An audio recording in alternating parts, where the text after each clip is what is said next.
Thank you. Why you decided to declassify the memo? Can you tell us why you decided to declassify it? What do you think of it? I think it's terrible. You want to know the truth? I think it's a disgrace. What's going on in this country, I think it's a disgrace. The memo was sent to Congress. It was declassified. Congress will do whatever they're going to do. But I think it's a disgrace what's happening in our country. And when you look at that, and you see that, and so many other things, what's going on, a lot of people should be ashamed of themselves, and much worse than that. So I sent it over to Congress. They will do what they're going to do. Whatever they do is fine. It was declassified. And let's see what happens. But a lot of people should be ashamed. Thank you very much. Are you not concerned that the FBI doesn't want the memo out? Thank you very much.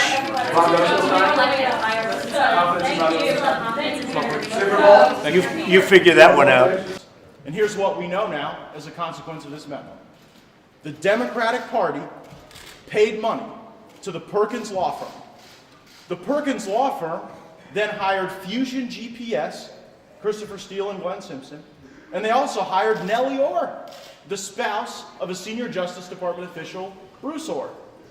Christopher Steele then went and drummed up this fake dossier, and then Nellie Orr's role was to get this into the hands of her husband, who, despite the fact that his silo includes drug interdiction and anti-narcotics endeavors, somehow was then meeting with Christopher Steele and Glenn Simpson before and after the election. So Nellie Orr gets the information from Fusion GPS. Bruce Orr valets this dossier into the FBI, into the Justice Department, and it gets worse from there. This dossier was used as the basis for a FISA warrant to spy on American citizens associated with the Trump transition. You don't have to believe me. Believe Andrew McCabe. Andrew McCabe gave testimony that said, but for this dossier, there would never have been a FISA warrant to spy on Carter Page. There never would have been spying on members of the Trump transition team. This dossier was the foundational basis for spying on American citizens. That's Andrew McCabe's testimony. And when the dossier was served up to the FISA court, how was it authenticated? By a Yahoo News article written by Mr. Isikoff. That's quite something, because Mr. Steele was the very person who planted the Yahoo News article. So you've got a dossier funded by the DNC, harvested by Christopher Steele, walked into the Justice Department by the spouse of someone who'd been hired with the very same money, and then you've got Mr. Isikoff's article, planted by Christopher Steele as the foundational basis to bring this matter before a FISA court. Now, the FBI had authorized payment to Christopher Steele, but they never made that payment because they learned that Steele had broken the cardinal rule of talking to the media while working with the FBI on these matters. So they deauthorize the payment. They don't render the payment. But then what's even more outrageous is that for the next period of renewals, multiple renewals, you had the FBI and the Department of Justice certifying to courts information that they knew was built on a false premise, that they knew was validated by an article of someone that they couldn't pay because they found it to be unreliable and breaking protocol. We need to ask questions about who signed these FISA renewals, who made these original applications based on false premises.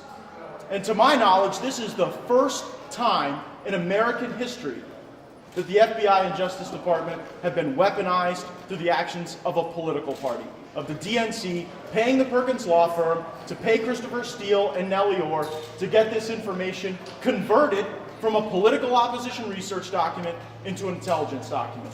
That's why I'm outraged. That's why so many of my Republican colleagues are outraged. But we should use this moment not to pat ourselves on the back or to score political points, but to honestly ask the question about our intelligence protocols and about the extent to which the highest levels of our government are vulnerable to politicization and outside influence. This isn't good for Republicans, and it's not good for Democrats. It's not good for this administration or the last administration. And the best thing we can do is come together acknowledging how bad these facts are, taking remedial action to ensure that they don't hurt the country going forward, and then work together in a bipartisan way to try to establish reforms so that this type of horrible activity never happens again in the United States of America. That concludes my remarks. If anyone has questions, I'd be happy to answer them. Congressman, Sure. Well, why don't you first, then over here. do you think the president should fire Rod Rosenstein and Chris Wray, who is an appointee of his? Is that what you'd like to see as the outcome of all this? Yeah, I signed up to be a member of Congress, not to be in the HR department at the White House. I think that we've got to exercise our oversight responsibilities to test who made these decisions. What was the decision calculus? And I'll leave to the president who choose to fire or not fire. Well, we'll fix these problems. I think legislation would be helpful. I think that when we have this type of injection of political information into an intelligence process, having stronger notice requirements to the Congress, having more eyes on the facts would ensure that it didn't happen again. Yes? Congressman, should the Democratic memo be released as well? I have no objection to the Democrats reacting to the current memo. If they have additional information that they'd like to offer, let's get it into the public square and debate it. I will say, having read that memo, I think that it's different in that it cites to information that might need to be evaluated before it's released, but I'll leave that decision to the Intelligence Committee. And have you seen the underlying intelligence documents that the memo is based on? There are some documents in the Democrat response document, or do you mean in the majority staff's memo? The underlying intelligence documents that the memo is based on. Yes. Republicans were able to ask questions to the authors of the Nunes Memo, who were then able to cite to some of the underlying intelligence data, and particularly transcripts of interviews that were given before the committee. Have you Yeah. personally reviewed much of the other investigative materials? The Democrats say you a much different picture. I've reviewed the information that's been before the committee I serve on. That has included testimony from Mr. McCabe, from Mr. Rivicki, but I have not reviewed every piece of information that Democrats may cite to. Do you think Rosenstein is capable of doing his job? I'm deeply concerned about Mr. Rosenstein's actions if he in fact personally signed renewals of these FISA warrants, knowing that the basis for the FISA warrants were a news article planted by the author of the dossier and a dossier that had its birthplace, that had its origin in payment from the Democratic National Committee. Mr. President, my name is Han Seoli, and I'm the author of The Girl with the Seven Names, and I came from the most ridiculous country on earth.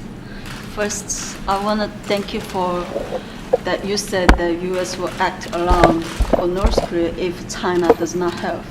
That made me cry, because that's exactly what I wanted to hear for so long from leaders like you.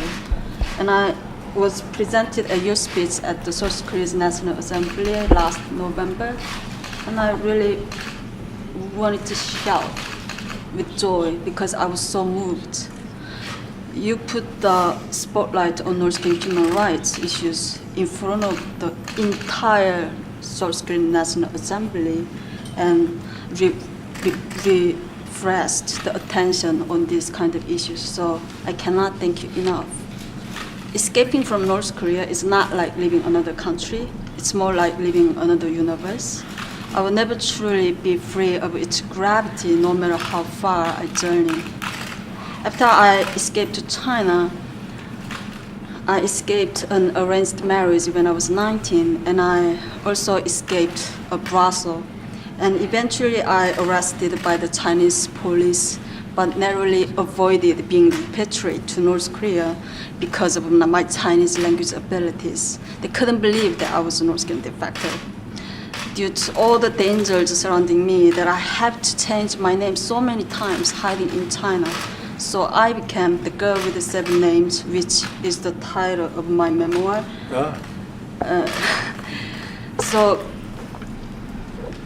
Because the Chinese government continued to repatriate North Korean defectors back to North Korea, where torture and imprisonment and the horrifying public executions are standard even today. So many North Korean defectors, even today, they are carrying poisons with them in case they are caught in China on their way to freedom to South Korea.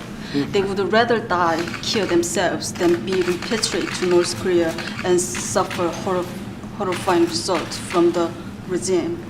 So, Mr. President, please help us to stop the repatriations from China and give North Korean people the freedom that they deserve. Thank you for your time. Thank you very please. much. Thank you very much. It's an amazing title of a book, too. Thank you. Okay. Thank you. 제목도 너무 Thank you for 감동적인 제목입니다. 감사합니다. Thank you.